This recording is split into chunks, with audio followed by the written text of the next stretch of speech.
के संभालने का सही तरीका क्या है? जीडीपी गिरी कैसे? गिरने का कारण क्या था? क्या कभी किसी ने इस बात पर गौर किया है? अभी कुछ ही दिन पहले भारत सरकार द्वारा कुछ और चीनी ऐप्स पर प्रतिबंध लगाने का फैसला सही दिशा में उठाया गया एक और कदम है। इस कदम से देश में स्वाभिमान की भावना जागृत हुई है।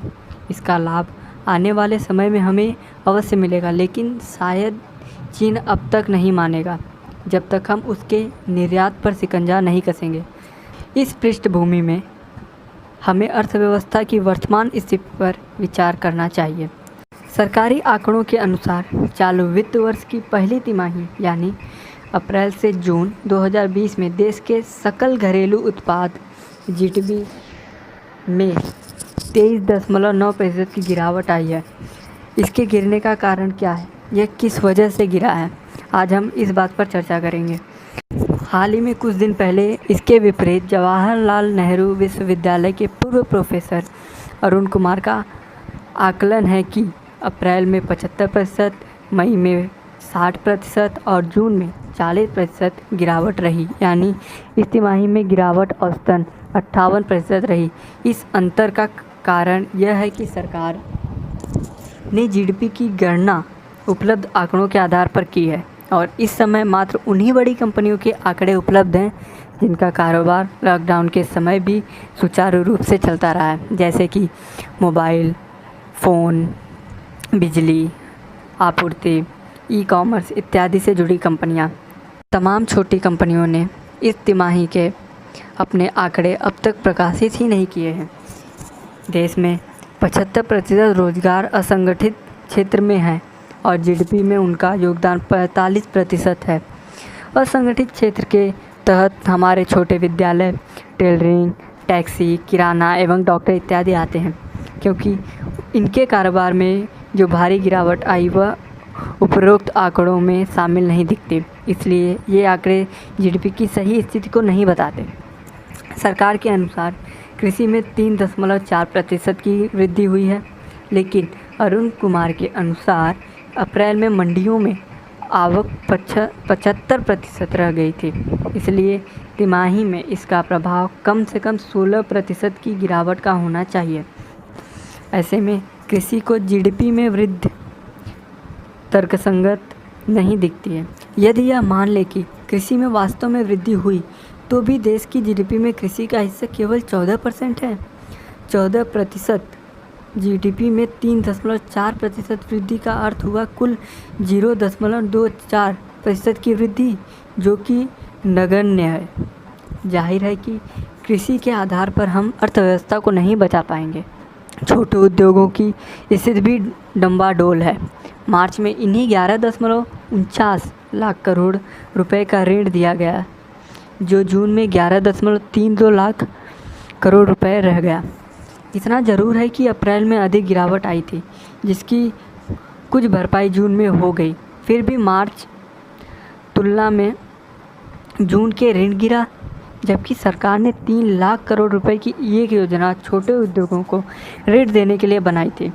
ऐसी प्रतीत होता है कि इस योजना का उपयोग बैंकों ने पूर्व में दिए गए ऋण को रिसाइकल करने के लिए किया है।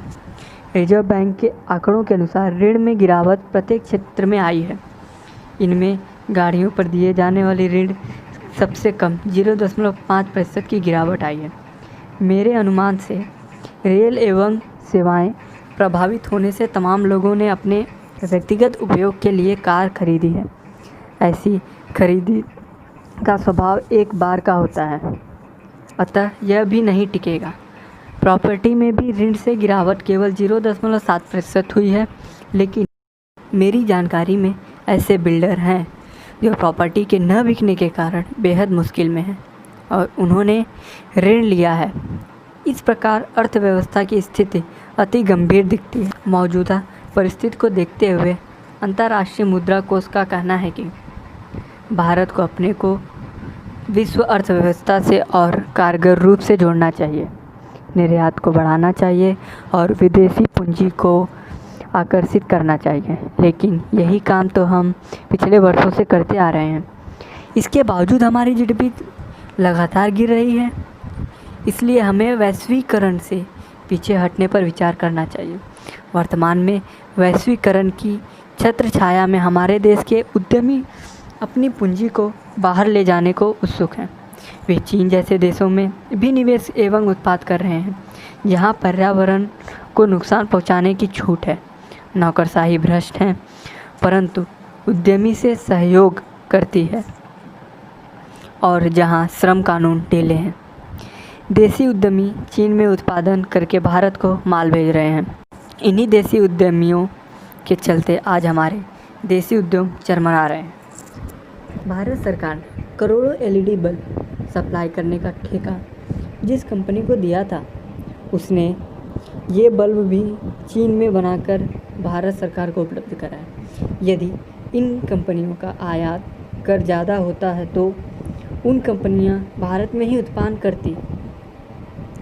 विकल्प यह है कि हम आयात कर में भारी वृद्धि करें। इसका परिणाम यह होगा कि विदेश में बना माल अपने देश में प्रवेश नहीं करेगा और मांग की पूर्ति के लिए देश में उत्पादन अनिवार्य हो जाएगा। इससे देश के उत्पादन बढ़ेगा, इस उत्पादन से रोजगार बढ़ेगा।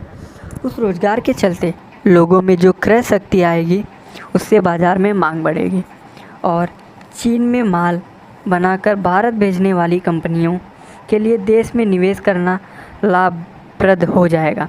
इसलिए भारत को अंतर्राष्ट्रीय मुद्रा कोष जैसी संस्थाओं की गुमराह जानकारी से बचना चाहिए और यह समझना चाहिए कि उद्यमी की दृष्टि तो धन कमाने की टिकी होती है।